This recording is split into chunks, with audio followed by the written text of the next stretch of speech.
মানে একেবারে যদি এখন কথাটা বলি যে খুব সহজ করে যদি বলি যে অভ্যুত্থান পরবর্তী সময়ে ডক্টর ইউনূসের সঙ্গে এনসিপির সুসম্পর্ক, সেই সম্পর্কটা অনেক গভীর। ডক্টর ইউনূস কি করবেন না করবেন সেক্ষেত্রে শিক্ষার্থীদের যে নেতৃত্ব তাকে ডেকে কথা বলছেন, কোনো তথ্য দেবার প্রয়োজন পড়লে তাদেরকে দিয়ে করছেন, সেই জায়গার থেকে একটা বড় ধরনের বিচ্ছেদ দেখা যাচ্ছে। মূল কারণটা হলো কি যে প্রেমের একটা যাকে বলা হয় পর্যায় থাকে। স্বামী স্ত্রী বলেন, মধুচন্দ্রিমা এত তাড়াতাড়ি কেটে গেল না, সেটা মধুচন্দ্রিমা 1 ঘন্টা, মধুচন্দ্রিমা যাওয়ার আগেও প্রেম চলে যেতে পারে। মূল ব্যাপারটা হলো যে আপনি যার সঙ্গে বন্ধুত্ব করবেন, প্রেম করবেন, সহযাত্রী হবেন, তার মধ্যে আপনার একটা সিমিলারিটি লাগবে। তো ডক্টর মোহাম্মদ ইউনূস চিন্তা করুন, তিনি হোয়াইট হাউজে মানে নিয়মিত যাতায়াত করেন, জাপানের রাজপ্রাসাদে যাতায়াত করেন, ব্রিটেনের বাকিংহাম প্যালেসে গিয়ে রাজা তার গলায় মালা পরিয়ে দেয়। এটা তো মিথ্যা কথা নয়। আপনি অবাক হয়ে যাবেন, আমাকে একজন লোক বলতেছিল যে এই জিনিসগুলো কত কঠিন। আমি এখন জাপানে রয়্যাল গেস্ট হয়ে একবার জাপানে গেলাম, তো রাজার সঙ্গে দেখা করতে যাওয়ার আগে ওই তাদেরকে কিভাবে রাজাকে সালাম দিতে হবে, তাকে টাচ করা যাবে না, সামনে কিভাবে এগোতে হবে, পিছনে কিভাবে এগোতে হবে, এই জিনিসগুলো প্র্যাকটিস করানো হয়। এবং জাপানে যত গেস্ট যায় তার খুব অল্প কয়েকজনকেই মূলত জাপানের সম্রাটের সামনে নেওয়া হয়। তো এইভাবে এক রাষ্ট্রদূতকে, ডিপ্লোম্যাটকে এভাবে শেখানো হচ্ছে। 3-4 বার শেখানোর চেষ্টা করার পরে সে আসলে সেন্সলেস হয়ে পড়ে গেছে। It is so tough. আপনি হোয়াইট হাউসের করিডোরে যখন ডোনাল্ড ট্রাম্পের সঙ্গে আপনি হাঁটতে হাঁটতে সেখানে যাবেন, ওই করিডোরে ক্যাটওয়াক করা এত সোজা না। অনেক লোক স্লিপ খেয়ে পড়ে যাবে যদি তাকে ওইভাবে তার প্র্যাকটিস না থাকে। তো ওইরকম আন্তর্জাতিক অঙ্গনে একজন খেলোয়াড়, সবচেয়ে বড় একজন খেলোয়াড় ডক্টর মোহাম্মদ ইউনূস, যিনি জীবনে এই বড় বড় জায়গাতে গেছেন, কোনোদিন স্লিপ কেটেছেন এটা হয়নি। ধরেন তাকে, তার সঙ্গে আপনি প্রেম করতে দিচ্ছেন কাকে? মাহফুজকে, সার্জিসকে, এখন নাহিদকে। এখন নাহিদের বাড়ি হলো রামপুরা। রামপুরাতে নাহিদের বাবা থেকে অন্যান্য যারা আছে তাদের চিন্তা চেতনা বড়জোর রামপুরার অলি গলি, তাদের কাছে বনশ্রী, ওই এলাকার গরুর হাট, মেরাদিয়া, এই সমস্ত এলাকার জিনিসপত্র। তো এখানে আসলে মেরাদিয়া, বনশ্রী, এই যে মন মানসিকতা, এই মন মানসিকতা চিন্তা চেতনার সঙ্গে আসলে হোয়াইট হাউস, বাকিংহাম প্যালেসের কখনোই সম্মিলন হয় না। একটা যেখানে আপনি চিন্তা করুন, প্রকৃতির সবচেয়ে দামি এবং শক্ত পাথরের নাম কি? হীরা। হীরা পৃথিবীর সবচেয়ে গভীরে তাপ এবং চাপের মধ্যে থাকে। আচ্ছা বলেন তো, হীরার সঙ্গে অন্য কোনো, যদি ধরেন আপনি মাখন বা আপনি অন্য যে কোনো জিনিস আছে, এটার সাথে হয় না। দ্বিতীয়ত হলো বয়স। উনি 86 বছর বয়স্ক একজন প্রাজ্ঞ মানুষ। তো এই বয়সের কতগুলো জটিলতা রয়েছে। তারা সারা পৃথিবী দেখেছেন, অভিজ্ঞতা থাকার কারণে সবসময় তারা অন্যের ত্রুটি ধরতে পছন্দ করে, অন্যকে সাজেশন দিতে পছন্দ করে, এবং তারা মনে প্রাণে চায় বয়স্ক মানুষ যে আমাকে সবাই সম্মান করুক, সমীহ করুক। এবং তিনি বাংলাদেশে হওয়ার পরই সবার আগে বলেছেন যে আমাকে এনেছেন, আমার কথা শুনতে হবে। মানে অর্থ যে আমার যে অভিজ্ঞতা রয়েছে, যা কিছু রয়েছে, কানেক্টিভিটি রয়েছে, you should respect me and you should follow my command. এটা তার অবস্থা। আর যারা এখানে হয়েছে তাদের সাইকোলজি চিন্তা করেন।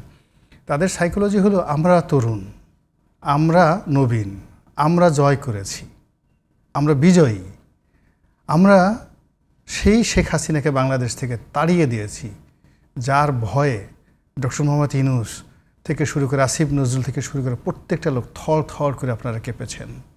আপনাদের যে কম্পন, সেই কম্পন দেখে আমরা দূর থেকে আফসোস করেছি। তো আমাদের সেই বীরত্ব, আমাদের সেই অর্জন, আমাদের যে মুকুট যেটা আমরা পরব, সেই মুকুট আমরা আপনার মাথায় পরিয়ে দিয়েছি। তো Kazi you should respect me, you should respect us. তো এখন দেখুন, তারা পাশাপাশি ছিল বয়সের কারণে, এক্সপেকটেশনের কারণে, এনভায়রনমেন্টের কারণে। তাদের মধ্যে যে চিন্তার ডিফারেন্সটা কত ব্যাপক, ফলে এই ডিফারেন্স নিয়ে একটা বেশি দূরে এগোনো যায় না। এরপর আপনি চিন্তা করুন কামনা বাসনা। এখন ডক্টর মোহাম্মদ ইউনূস, এর আগে আমরা বলছিলাম উনি লন্ডনে গেছেন, গিয়ে এমন একটা রুমে উনি থেকেছেন যে রুমের ভাড়া প্রতিদিন 40 লাখ টাকা। প্রতিদিন 40 লক্ষ টাকা যে রুমের ভাড়া, এরকম একটা হোটেলে থেকেছেন। এখন তার সাথে সাথে আসিফ মাহমুদ সজীব ভুঁইয়া সেটা বড় মন্ত্রণালয় চালায়। সে যদি মনে করে যে আমি যে ডক্টর ইউনূস সাহেবকে আমরা আন্দোলন করে ওখানে বসালাম আর সে নিয়োগ দিয়েছি, আমাদের নিয়োগকৃত মানুষ যদি 40 লাখ টাকা রুমের মধ্যে থাকতে পারে, তাহলে আমি কেন ওয়েস্ট ইন্ডে গিয়ে হাঁস খেতে পারবো না? আপনি বলেন যুক্তি আছে কিনা কথায়? যুক্তি আছে, ভীষণ রকম যুক্তি আছে। আর আমরা যারা সাধারণ মানুষ, উনি একটু হাঁস খেতে গেছেন এবং এটা একটা ভ্যারিয়েশন আছে। তিনি নীলা মার্কেটে গেছেন। নীলা মার্কেট হলো তার ওই যে মেরাদিয়া, রংপুর, বনশ্রী, হ্যাঁ, এটার হলো নর্মাল এক্সপেকটেশন। তাহলে তার নর্মাল এক্সপেকটেশন নিয়ে সেখানে গিয়েছেন, গিয়ে তারপর ওখান থেকে একটা ভাইব নিয়ে আবার এসেছেন ওয়েস্টিনে। ওয়েস্টিনে এসে তিনি হাঁস খেয়েছেন। আপনারা জানেন যে পৃথিবীর মধ্যে সবচেয়ে বিগেস্ট এবং ফাইনেস্ট যে হাঁস, দ্য ডাক, ওটাকে বলা হয় বেইজিং ডাক। যেমন গরুর মাংস 1 কেজি গরুর মাংসের দাম হলো প্রায় 7-8 লাখ টাকা। কোবে বিফ, জাপানের কোবে বিফ, খুব বিখ্যাত গরুর মাংস।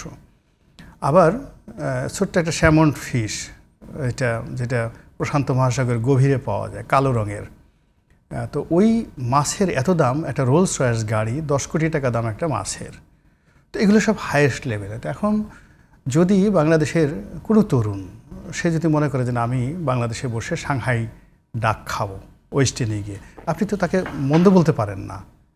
বিকজ বিজয়ের তো কোনো আইন থাকে না। যে বিজয়ী হয় সে আইন রচনা করে, সে কবিতা রচনা করে, সে ইতিহাস রচনা করে। তো সেই ইতিহাসের ধারাবাহিকতায় দেখা গেল যে একজন প্রবীণ মানুষ, সম্মানিত মানুষ, বিশ্বনন্দিত মানুষ, নোবেল পুরস্কার পেয়েছে। তো তার সঙ্গে তাকে যারা ক্ষমতায় বসিয়েছে, the stakeholder, the lord, হ্যাঁ, তারা তো ওখানে নিয়োগকর্তা, এমপ্লয়ার। তো তাদের সঙ্গে এই এক্সপেকটেশন, আন্ডারস্ট্যান্ডিং, ইভ্যালুয়েশন, এগুলোর একটা বিরাট দূরত্ব থাকবে স্বাভাবিক। এই দূরত্বের কারণে কি এখন এনসিপিকে বাদ দিয়ে বিএনপির সঙ্গে সুসম্পর্ক? এটা বিএনপির সঙ্গে সম্পর্ক হবে না। বিএনপির সঙ্গে সম্পর্ক হবে না, কেননা তারা কিন্তু দাবি করছে। কারা? আগের এনসিপি এবং জামাত। ওটা তারা বলছে, এটা এক আংশিক সত্য। আলটিমেটলি হলো কি, বিএনপির সাথে, মানে যে কারণে এনসিপির সাথে ডক্টর ইউনূসের সঙ্গে দূরত্ব আছে, তার চাইতেও বিএনপির সঙ্গে ডক্টর মোহাম্মদ ইউনূসের দূরত্ব আরও অনেক অনেক বেশি। শুনুন, প্রেম এমন একটা বিষয় যে আপনি যদি কারোর সাথে প্রেম করেন, তাহলে সেই প্রেমের কথা, গোপন কথা ফাঁস করার জন্য মানুষ পাগল হয়ে যায়। আমাদের গ্রামে যেমন একটা নারী একটা পুরুষের মধ্যে প্রেম হলো, এখন ছেলেটা মেয়েটাকে দেখে একটু হাসলো, মেয়েটা ছেলেটাকে দেখে হাসলো, এটা প্রাথমিক। এই কথা ছেলেটা 100 জন তার বন্ধুকে না বলা পর্যন্ত তার কিন্তু শান্তি নাই। মেয়েটাও তার হঠাৎ করে একটা ছেলে আজকে তাকে হাসিয়ে দিছে, এই মনের সুখে সে সারা রাত ঘুমাবে না, একা একা গুনগুন করে গান গাবে, হাত থেকে তার গ্লাস পড়ে যাবে, তার মা বলবে এই তোর কী হয়েছে রে আজকে। এটা হলো প্রেম, স্বাভাবিক।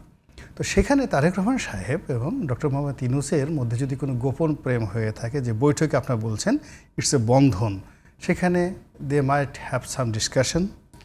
তো ঘরের কথা পরে জানবে কেনমে, মূল ব্যাপার হলো, কথা হলো যদি সেখানে প্রেম হতো, আপনি দেখতেন যে ডক্টর মোহাম্মদ ইউনূস মনের আনন্দে অনেক কথা বলে ফেলতেন, তারেক রহমান সাহেব মনের কথা বলে ফেলতেন। কিন্তু তারা তো আজ পর্যন্ত লন্ডন যে বৈঠকটা হয়েছে এই ব্যাপারে দুজনে কোনো কথাবার্তা বলেছেন? তারা বলেনি, তাদের দল তো বলেছে যখন প্রেমে পড়লে মানুষ একটু ভালো ভালো গান শোনে।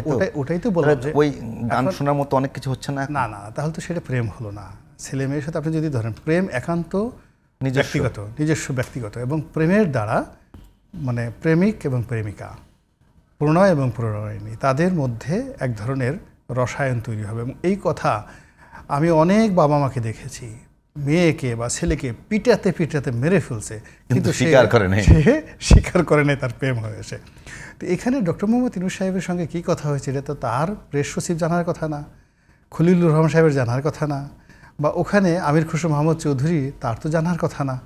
এখানে টোটাল জিনিস হলো, এখানে যদি সত্যিকার অর্থে ফ্রুটফুল কিছু একটা হতো, আপনি দুইজনের চেহারা মোবারকে আপনি এটা দেখতে পারতেন।